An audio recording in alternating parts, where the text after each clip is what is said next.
En este video te pondrás al día con las noticias más candentes del mundo de la lucha, así que prepárate y sigamos todo lo que sucede dentro y fuera del octágono. Ponte los guantes y vamos directo a los hechos. Makhachev responde a acusaciones de cobardía y provoca a Sonnen. Acusado de cobardía, Makhachev reacciona, llama a Sonnen mediocre y lo provoca. Islam Makhachev ha respondido a las duras críticas de Chael Sonnen. El ruso, en su cuenta oficial de Twitter, refutó las acusaciones de cobardía después de anunciar su cambio a la categoría de peso welter, afirmando que la búsqueda de hype y dinero no se iguala a la persecución de la grandeza en el deporte. Él dijo, perseguir el hype y el dinero no es lo mismo que buscar la grandeza en el deporte, pero un atleta mediocre que llegó a la cima con palabrería barata no entendería eso, así que siéntate y mira cómo lo hacen otros, tío Chael. Seas doble campeón, escribió Islam. En un episodio reciente del podcast Good Guy and Bad Guy, Sonnen calificó el cambio de categoría de Makhachev como una señal de cobardía. El ex luchador argumentó que el daguestaní estaría huyendo de un enfrentamiento con Topuria, quien dejó la categoría pluma para intentar ser campeón en peso ligero. Él dijo, no solo abdicaste del cinturón, sino que abandonaste tu división.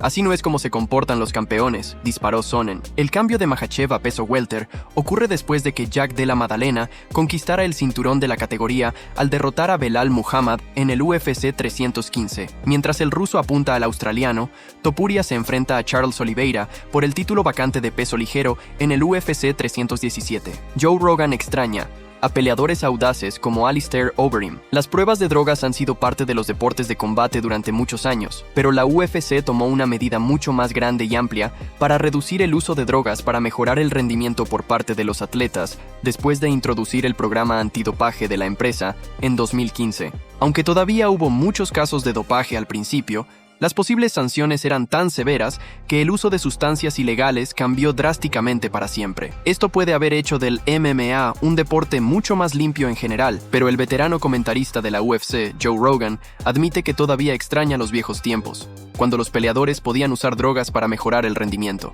Durante un episodio reciente de su podcast con el múltiple MVP de la NFL, Aaron Rodgers, como invitado, Rogan habló sobre cuánto cambió el deporte después de que la USADA fue introducida y los peleadores tuvieron que empezar a seguir las reglas. Él dijo, USADA. Cuando la UFC trajo a la USADA, todo cambió y el físico de la gente se derritió. Cambiaron drásticamente. Alistair Overeem es el mayor ejemplo. Alistair, cuando peleó contra Brock Lesnar, pasó el control antidopaje y estaba jodidamente audaz. Cuando se luce en el escenario, es cuando es el Overeem, 118 kilos, sólido como una roca, definido y uno de los strikers de élite del planeta Tierra. Y Brock estaba jodido, dijo Rogan. Overeem noqueó a Lesnar en UFC 141 en 2011, unos años antes de que la UFC se asociara con la USADA en un plan más completo de pruebas antidopaje.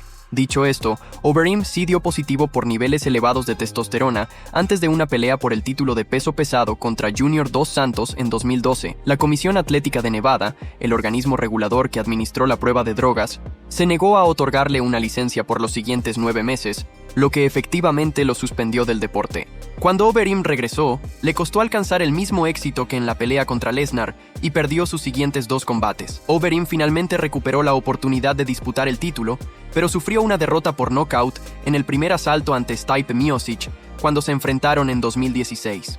A Rogan le hubiera gustado ver a Overeem seguir progresando en su carrera en la UFC, sin las pruebas de drogas perjudiciales, según su punto de vista. Él dijo, lo obligaron a pasar el control antidopaje, y se convirtió en una persona normal con buenas habilidades de lucha, es decir, ya no era el Overeem, ese destructor. Me encantaría ver cómo habría sido la carrera de Alistair Overeem con la salsa. Dios mío, habría sido épico. Habría sido realmente increíble de ver, dijo Rogan. Después del fin de la asociación con la USADA, la UFC avanzó con un nuevo programa antidopaje liderado por el exagente del FBI George Piro, con pruebas realizadas de forma independiente por Combat Sports Anti-Doping, CSAD. Los peleadores todavía se someten a pruebas de drogas de forma rutinaria y aleatoria durante todo el año, y la CSAD ahora aplica las sanciones por cualquier uso de sustancias que mejoren el rendimiento. Dicho esto, a Rogan realmente le gustaría que las pruebas de drogas no existieran, especialmente en lo que respecta a la división de peso pesado. Él dijo, «Oh sí, quiero divertirme. No quiero ver pesos pesados gordos. Váyanse a la mierda. Quiero a Alistair de vuelta. Pónganlos de nuevo en el agua, dijo Rogan, riendo, sobre permitir que los peleadores usen sustancias prohibidas. Campeón revela lesión y genera dudas sobre la pelea estelar a 2 semanas del UFC 316. La pelea principal del UFC 316 corre serios riesgos de cancelación. Merab Dvalishvili aparentemente sufrió una lesión durante un entrenamiento, y su revancha contra Sean O'Malley, que vale el título de campeón de peso gallo, podría posponerse. Sin embargo, él no parece darle mucha importancia. El viernes por la noche, Merab compartió un video en Instagram Stories donde, de forma muy humorística, bromeó con la gravedad de la lesión al culpar a su compañero de entrenamiento por la fractura en el dedo del pie. ¿Por qué me rompiste el dedo del pie, amigo? Te lo voy a cortar, dijo Dvalishvili. El compañero de entrenamiento, Cameron Sandoval, también respondió de forma relajada. Según él, la culpa de la lesión es del propio Merab, quien se habría lastimado al conectar una patada en su cabeza. «¡Fuiste tú! Me pateaste en la cabeza y te rompiste el dedo.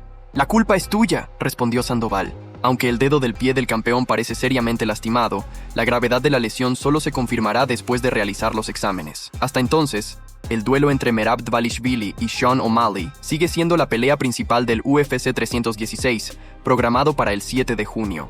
Cabe destacar que ni la lesión ni la discusión que siguió parecían ser graves. Dicho esto, compartir la noticia fue una decisión curiosa, especialmente considerando el comportamiento anterior de Dvalishvili antes de las peleas por el título.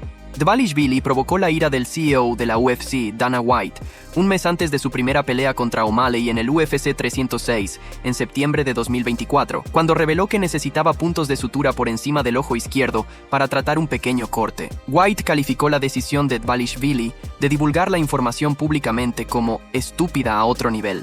Antes de su primera defensa del título en el UFC 311, el pasado enero, Dvalishvili nuevamente enfrentó problemas de salud, aunque estos solo fueron revelados después de la pelea, en la que venció al hasta entonces invicto Umar Nurmagomedov por decisión unánime. Dvalishvili tenía 2 cortes en la pierna derecha, que exhibió en la conferencia de prensa posterior a la pelea, y su entrenador, John Wood, dijo recientemente que Dvalishvili estaba casi muerto para esa pelea, debido a una infección por estafilococos y al tratamiento con antibióticos para sus heridas. Jon Jones sube el tono y responde a Tom Aspinall con fuerte ataque al campeón interino. Con cada día que pasa, la esperanza de los fans de presenciar la unificación de los cinturones de peso pesado de la UFC entre Jon Jones y Tom Aspinall parece disminuir un poco. El campeón lineal de la categoría, Bones, no parece muy preocupado por ello. Disfrutando de la vida en Tailandia, sin aparente prisa por resolver la situación, Jon Jones parece ser el gran factor que impide la concreción del duelo, lo que lleva a Tom Aspinall a afirmar que ya no le importa enfrentarlo, solo ser ascendido a campeón lineal, ya que ostenta el título interino desde 2023. Él dijo: «Llevo casi un año inactivo y me están diciendo que espere. No me importa pelear con Jon Jones, solo quiero ser el campeón lineal», dijo Aspinall en una declaración reciente al canal Mighty en YouTube. El llamado de Tom Aspinall no conmovió a Jones. Al contrario, en una respuesta corta y contundente, el campeón lineal respondió a las palabras del interino. Él dijo: «Cállate y haz lo que te dicen que hagas», dijo Bones a través de un comentario en una publicación en la red social. Este fue mi resumen de hoy. Si te gustó, no olvides suscribirte para no perderte ningún video nuevo. Deja tu like para ayudarnos a crecer y comparte tu opinión en los comentarios. Hasta la próxima.